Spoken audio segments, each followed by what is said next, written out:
السلام علیکم۔ آواز آ رہی ہے میری؟ وعلیکم السلام، جی جی سن رہے ہیں۔ بہت شکریہ عبداللہ بھائی۔ الحمد للہ الحمد للہ الحمد للہ۔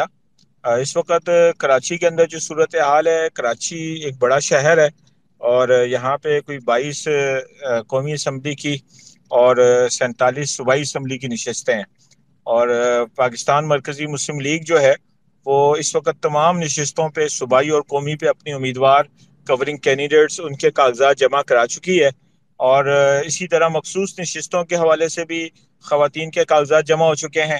اور پھر شہر کے اندر اس وقت ایک صورتحال یہ ہے کہ مختلف تنظیمیں کاغذات جمع کرا رہی ہیں اور اس بات پہ کنفیوز ہیں کہ کون امیدوار ہوگا اور کون آگے بڑھے گا۔ مگر پاکستان مرکزی مسلم لیگ میں کبھی بھی چہرے کا معاملہ نہیں ہوتا، جماعت جس کا انتخاب کرے گی، جس کو آگے لے کر آئے گی، اس نے انتخابی مہم چلانی ہے، اور اگر نام تبدیل ہوگا تو پہلے والا نئے بندے کی انتخابی مہم چلائے گا۔ تو اس وقت شہر کے اندر ویسے تو شاید انتخابی شیڈول کی اناؤنسمنٹ کے بعد سیاسی جماعتیں کچھ متحرک ہوئی ہوں گی اپنے کاغذات جمع کرانے پر، مگر کراچی شہر میں مختلف جگہوں پہ مرکزی مسلم لیگ کی تشہیری مہم بڑی عروج پہ ہے۔ مختلف علاقوں میں جلسے جو ہے وہ چل رہے ہیں، اور ابھی